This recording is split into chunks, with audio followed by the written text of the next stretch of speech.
Good afternoon, students. Uh, Today we are discussing about the most successful women industrialist in India.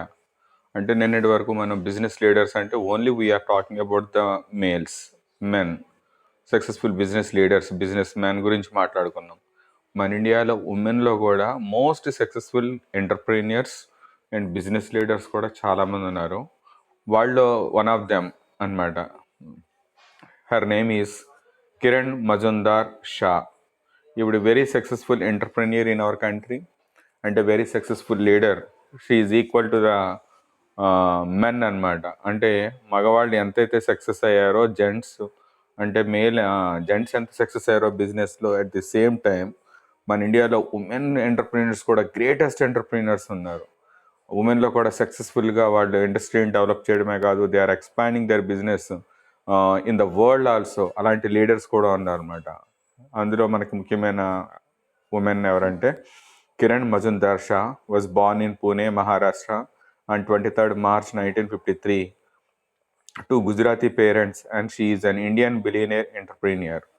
Kiran Mazumdar Shah అన్న ఆవిడ పూణేలో, మహారాష్ట్ర పూణేలో March 23rd 1953లో జన్మించారనమాట. వాళ్ళ parents they are belongs to the Gujarat, అంటే వాళ్ళ పేరెంట్స్ గుజరాతీ. మన ఇండియాలో ఉన్న లేడీ ఎంటర్ప్రీనర్లో షీ ఈజ్ ద ఫస్ట్ అనమాట, అంటే Indian billionaire entrepreneur in our country అనమాట. She got degree from Mount Carmel college Bengaluru and PG from Australia అనమాట. ఆవిడ మౌంట్ కార్మెల్ కాలేజ్ బెంగళూరు నుంచి గ్రాడ్యుయేషన్ చేశారు. ఆఫ్టర్వర్డ్స్ షీ గాట్ పీజీ, అంటే పోస్ట్ గ్రాడ్యుయేషన్ ఫ్రమ్ ఆస్ట్రేలియా అనమాట. PG degree గురించి Australia వెళ్ళి అక్కడ ఆస్ట్రేలియాలో పీజీ డిగ్రీ కంప్లీట్ చేశారనమాట ఆవిడ, Kiran Mazumdar Shah. She founded Biocon Biochemicals Limited. She is acting as a chairman and managing director. ఈ బయోకాన్ కెమికల్స్ అనే ఒక కంపెనీని ఎస్టాబ్లిష్ చేసి ఆ కంపెనీకి she is the chairman as well as managing director అనమాట. She is the owner, chairman. ఆవిడ పెట్టిన కంపెనీ పేరేంటి? బయోకాన్ కెమికల్స్ లిమిటెడ్ అనమాట. She is one of the most influential people in the world in the Times magazine. Times magazine ఒక magazine వస్తుంది మనకి. అందులో వాళ్ళు most influential person in India, not only in India, abroad, అంటే entire world వైడ్లో most influence, అంటే చాలా influence ఉన్నవాళ్ళు, great entrepreneurs, biggest business leaders, అంటే ఎఫెక్టివ్ బిజినెస్ లీడర్స్ గురించి, వాళ్ళ గురించి, హిస్టరీ గురించి, వాళ్ళ అచీవ్మెంట్స్ గురించి ఆ మ్యాగజైన్లో రాస్తారనమాట. ఆ మ్యాగజైన్లో ఈవిడ పేరు కూడా వచ్చిందనమాట. She is the most influential people అనమాట, one of them. She is one of them in that magazine అనమాట. And she is top 25 most powerful women in Asian Pacific. అంటే చూసారా, నాట్ ఓన్లీ ఇన్ ఇండియా అంటే Asian Pacific కాంటినెంట్లో, అంటే దగ్గర దగ్గర 25 most powerful women list తీస్తే she is one of them అనమాట. 25లో she is one of them అనమాట. Biocon manufacturers in insulin and antibodies. మీకు తెలిసే ఉంటుంది, ఇన్సులిన్ అంటే షుగర్ పేషెంట్కి, డయాబెటిక్ పేషెంట్లకి షుగర్ ఎక్కువైపోయినప్పుడు ఇన్సులిన్ ఇస్తారనమాట. ఆ ఇన్సులిన్ ఆ డ్రగ్ని ఈ కంపెనీ వాళ్ళు తయారు చేస్తారంట, బయోకాన్ కెమికల్స్ లిమిటెడ్ వాళ్ళు తయారు చేస్తారనమాట. She is one of the richest women in India. భారతదేశంలో ఉన్న ఆడవాళ్ళలో, అంటే లేడీ ఎంటర్ప్రీనర్స్లో she is one of the most richest women అనమాట. అంటే అధిక ధనవంతురాలు అంటారు తెలుగులో, అంటే she is the richest women in the country అనమాట. And she got Padma Shri in 1989 and she got Padma Bhushan in 2005. ఆవిడ చేసిన కంట్రిబ్యూషన్ గురించి, చేసిన ఇండియాకి చేసిన కంట్రిబ్యూషన్ గురించి, ఆవిడ సాధించిన అచీవ్మెంట్స్, ఇవన్నీ because of all this the government recognised her services and her contribution towards India. ఆవిడకి పద్మభూశ్రీ అని 1989లో ఇచ్చారు, అలాగే పద్మభూషణ్ ఇన్ 2005లో ఇచ్చారనమాట. And successful business leaders and their characteristics. మనం ఇప్పటి వరకు చాలామంది గురించి చదువుకున్నాం కదా, most successful leaders and their history, when they started their industry, how they expand their business in the globe, in the world, ఎలా చేశారు అన్నది మనం చదువుకున్నాం చాలామంది గ్రేట్ బిజినెస్ లీడర్స్ గురించి. అసలు వాళ్ళు సక్సెస్ అవ్వడానికి what is the main reason, అంటే సక్సెస్ఫుల్ బిజినెస్ లీడర్స్ ఎలా ఉంటారు, what are their characteristics and features అనమాట. వాళ్ళు ఎలా ఉంటారంటే చూడండి, the successful business, this is the most important question students. They are asking question like this: what are the characteristics of successful business leaders? అంటే ఒక business leader success కావాలి అంటే ఏముండాలి వాళ్ళకి? అసలు సక్సెస్ అయిన బిజినెస్ లీడర్స్లో ఏ క్వాలిటీ, ఏ ఫీచర్స్ ఉన్నాయి చూడండి. కరేజియస్ అంటే, కరేజియస్ అంటే అచ్చలుగులో చెప్పాలంటే డేరింగ్ అండ్ డాషింగ్, అంటే తెగింపు ఉండాలన్నమాట. Courageous. A successful business person will always face their fear with courages to break and it turn into the strength. వాళ్ళు ఎలా ఉంటారంటే they are always ready to face the fear, అంటే are ready to face the challenges. మన ముందు ఎలాంటి challenges ఉన్నా, ఎలాంటి భయాలు ఉన్నా they are ready to face. Courageous అనమాట. డేరింగ్ అండ్ డాషింగ్ ఉంటారు, వాళ్ళని ఫేస్ చేస్తారు. ఎలాంటి భయాలు ఉన్నా, ఎలాంటి ఛాలెంజెస్ ఉన్నా, ఎలాంటి నీ ముందు ఎలాంటి రైవల్స్ ఉన్నా. అంటే మనం బిజినెస్ చేసేటప్పుడు మన ముందు చాలామంది రైవల్స్ ఉంటారు అనమాట. రైవల్స్ అంటే ఎవరు? సేమ్ బిజినెస్ ఉన్నవాళ్ళు. అంటే మన రైవల్స్ అంటే మన కాంపిటీటర్స్. ఎంతమంది కాంపిటీటర్స్ వచ్చినా, ఎంత ఛాలెంజెస్ వచ్చినా, they have the courageous to face that courage, fear and the challenges అనమాట. ఆ కరేజెస్తో ఏం చేస్తారు తెలుసా? ఆ ఫియర్ని బ్రేక్ చేసి వాళ్ళ స్ట్రెంగ్త్ అని డెవలప్ చేసుకుంటారు. అందుకని ఏమన్నారంటే the successful leader they have the one of the most important feature ఏంటంటే courageous.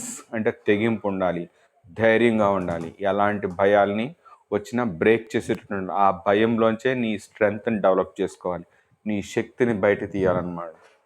And motivational team players. అంటే సక్సెస్ఫుల్ బిజినెస్ మ్యాన్ ఎలా ఉంటారంటే, ఒకవేళ బిజినెస్ లాస్ వచ్చినా సరే దే ఆర్ మోటివేషనల్ ప్లేయర్స్ అనమాట. నా బిజినెస్ లాస్ అయినా, ఎన్నోసార్లు టాటా వాళ్ళు ఎన్నోసార్లు వాళ్ళ కొన్ని ప్రోడక్ట్స్ ఫెయిల్ అయినాయి, ఎన్ని ప్రోడక్ట్స్ ఫెయిల్ అయినా they are facing all these hurdles, they are facing all these problems to overcome whatever problem they are facing. ఎలాంటి ప్రాబ్లమ్స్ వచ్చినా వాళ్ళు ఓవర్కమ్ చేసే మోటివేషన్ అనమాట. ప్లేయర్స్ అంటే వాళ్ళు ప్రేరేపించే శక్తి ఉంటుంది వాళ్ళకి. ఏ సక్సెస్ఫుల్ బిజినెస్ పర్సన్ ఈ self motivated and constantly looking for strategies and ways to make their team motivated to.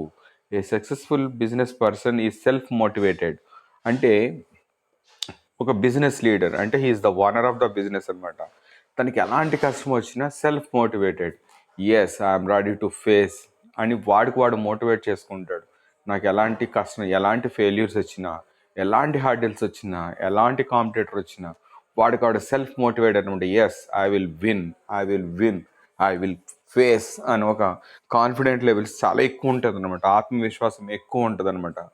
And constantly looking for the strategies. నాకు వచ్చిన ఈ ఫెయిల్యూర్స్ని, ఈ నష్టాలని, ఈ ఛాలెంజెస్ని ఫేస్ చేయడానికి ఎలాంటి స్ట్రాటజీ నేను తయారు చేసుకోవాలి, ఎలాంటి వ్యూహాలు పన్నాలి ఈ ఛాలెంజ్ని ఫేస్ చేసడానికి అన్న మోటివేషన్ వాడికి ఉంటుంది అనమాట. He will make strategies to face the competitions. అంటే వ్యూహాలు ఎప్పటికప్పుడు రోజు సరికొత్త వ్యూహాలతో he will enter into the business, he will enter into the field and he face the competition అనమాట. వాడు సెల్ఫ్ మోటివేటెడ్ అవ్వడం కాదు, వాడికి మోటివేట్ అవుతూనే వాడి టీమ్ మెంబర్స్ని కూడా మోటివేట్ చేస్తారు అనమాట. For come on let us fight, don't fear, we should face the challenge, we're ready to face the competitors అన్నట్టు వాళ్ళకి తనంతట తాను మోటివేట్ చేసుకోవడమే కాకుండా తన టీమ్ మెంబర్స్ని కూడా మోటివేట్ చేస్తాడు. Then only he will become the success in his business అనమాట. And authentic, he would be inspired by everything that goes around and will give inspiration back to others. Authentic అంటే ఏంటంటే వాడు ఎప్పుడు కూడా వాడు కింద పనిచేసే టీమ్ మెంబర్స్ని ఇన్స్పైర్ చేస్తూ ఉండాలన్నమాట. ఇన్స్పైర్ చేస్తూ వాళ్ళని మోటివేట్ చేస్తూ ఉండాలి. ఎలాంటి ఇది వచ్చినా he has to share his feelings to his members అనమాట, టీమ్ మెంబర్స్. డెసిషన్ మేకర్ అంటే నిర్ణయం తీసుకునే అధికారం అనమాట, నిర్ణయం తీసుకోవడం అనమాట. అంటే సక్సెస్ఫుల్ బిజినెస్ లీడర్ ఎలా ఉంటాడంటే ఎలాంటి డెసిషన్ ఎప్పుడు ఏ టైంలో right time, right decision, right place అన్నట్టు ఆలోచిస్తూ ఉంటాడు అనమాట. They will way up all possibilities and alternates to decide on the tactics and strategies they believe are the best for the company. వాడు ఎలా ఉంటాడంటే పాసిబిలిటీస్ చూస్తాడు. అంటే ఏదన్నా మనకి ఒక ఫెయిల్యూర్స్ వచ్చిన, ఒక కాంపిటేటర్స్ వచ్చిన వాళ్ళని ఫేస్ చేయడానికి మనం ఏం పాసిబిలిటీస్ ఉన్నాయి. ఇప్పుడు మనం ఏదైనా మార్కెట్లో సక్సెస్ అవ్వడానికి మనం రెగ్యులర్గా వెళ్ళే రూట్లో మనం సక్సెస్ కాలేదనుకోండి, ఇంకేమైనా ఆల్టర్నేటివ్ ఉందా? ఇంకా ఆల్టర్నేటివ్ రూట్లో వెళ్తే మనం ఏమైనా సక్సెస్ అవుతామా? అలాంటి ఆల్టర్నేటివ్స్ని ఫైండ్ అవుట్ చేసుకుంటాం అనమాట. ఎప్పుడు మనం ఒక స్ట్రాటజీలో వెళ్తున్నాము, అన్నిసార్లు ఆ స్ట్రాటజీ మనకు వర్కౌట్ కాకపోవచ్చు. సమ్ టైమ్స్ మనం ఏం చేయాలంటే మన స్ట్రాటజీని డిఫరెంట్ వేలో వెళ్ళాలన్నమాట. ఇప్పుడు ఎగ్జాంపుల్ చూడండి, జొమాటో, స్విగ్గీ అని వచ్చిన తర్వాత ఇప్పుడు customers they are not willing to come to the restaurants. వాళ్ళు ఏం ఆలోచించారు, అరే కస్టమర్స్ రావడానికి వాళ్ళు డే అండ్ నైట్ ఇప్పుడు ఎలా ఉందంటే సొసైటీలో all are they are doing busy with their jobs అనమాట. రెగ్యులర్గా జాబ్స్కి వెళ్ళటం రావడం టైర్ అయిపోవడం, and they have no time to go for the restaurants for relaxation, ఇలాంటివి ఆలోచిస్తున్నారు సిటీస్లో. ఇప్పుడు ఎక్కడైనా అంతే 24 hours ఏదో ఒక పనిలో ఎంగేజ్ అవుతున్నారు. వాళ్ళకి రెస్టారెంట్కి వెళ్ళే టైం ఉండకపోవచ్చు, ఇంట్రెస్ట్ లేకపోవచ్చు, బోరింగ్ అనవచ్చు. ఇప్పుడు జొమాటో, స్విగ్గీ అని పెట్టారా, ఇది ఒక న్యూ స్ట్రాటజీ కదా. కస్టమర్స్ మన రెస్టారెంట్కి మన దగ్గర రావట్లేదు, మనమే కస్టమర్ డోర్ స్టెప్స్కి వెళ్దాం అని ఆలోచించారా లేదా? ఇప్పుడు మనం we're booking, we're getting the whatever we want at our doorsteps. మనం షాప్కి వెళ్ళటం బట్టి షాపే మన ఇంటికి వస్తుంది కదా. ఇప్పుడు అమెజాన్, ఫ్లిప్కార్ట్ ఇది ఏమంటారంటే న్యూ స్ట్రాటజీస్ అనమాట, ఆల్టర్నేటివ్. కస్టమర్ మన దగ్గర రాకపోతే మనమే కస్టమర్ దగ్గరికి వెళ్ళిపోతాం. దిస్ ఈస్ ద ఆల్టర్నేటివ్స్ అనమాట. అంటే ఎలా సక్సెస్ అవుతారు అనమాట వాళ్ళు. అందుకని ఏంటంటే డెసిషన్ మేకర్స్, పాసిబిలిటీస్ ఏమున్నాయి, ఆల్టర్నేట్ ఏమైనా ఉందా మన బిజినెస్ సక్సెస్ చేయడానికి, ఆల్టర్నేట్ సోర్సెస్ ఏమున్నాయి, ఇవన్నీ చూస్తారనమాట. టాక్టిక్స్ అంటే సరికొత్త ఆలోచనలు. మన కాంపిటేటర్ని మనం ఫేస్ చేయాలి, మన కాంపిటేటర్ని మనం డామినేట్ చేయాలి. డామినేట్ చేయాలంటే go for a new strategy, new tactic. అంటే కొత్త కొత్త ఆలోచనలు, కొత్త కొత్త ఎత్తులతో మనం బిజినెస్ని సక్సెస్ చేస్తారనమాట వీళ్ళు. అండ్ ఫెయిర్, సక్సెస్ఫుల్ బిజినెస్ అంటే నిజాయితీ అని చెప్పచ్చు, ఫెయిర్గా ఉండొచ్చు, అంటే స్ట్రైట్ ఫార్వర్డ్ ఉండొచ్చు. Successful business persons are true believers in themselves and what they do in their team and their company to ensure that they are fair. They set a vision and then assign clear performance. చూడండి, మనం చూసిన ఈ successful business లీడర్స్లో చాలామంది చాలా ఫెయిర్గా ఉంటారు. అందులో మనం చెప్పుకోవాల్సింది ఎవరంటే Tata. They are very straightforward, they are doing this their business with fair. వాళ్ళు ఏం ఆలోచిస్తారంటే బిలీవ్స్, వాళ్ళకి వాళ్ళు నమ్ముకుంటారు. మనం ఒక విజన్ సెట్ చేస్తారు, క్లియర్ పెర్ఫార్మెన్స్ ఎట్లా పని చేయాలో చెప్తారు. అండ్ వాళ్ళ టీం మెంబర్కి వాట్ దే డూ, వాళ్ళు ఏం చేయాలో చెప్తారు. ఏదైనా ప్రతి విషయంలో ఫెయిర్గా ఉంటారు అనమాట. వాళ్ళు ఏదైనా ఒక వర్క్ని అసైన్ చేయాలి వాళ్ళ టీం మెంబర్స్కి అని అనుకున్నారు అనుకోండి, ఫెయిర్గా ఓపెన్గా చెప్పేస్తారు అనమాట. అలా చెప్పినప్పుడే వాళ్ళు సక్సెస్ అవుతారు అనమాట వాళ్ళ బిజినెస్లో.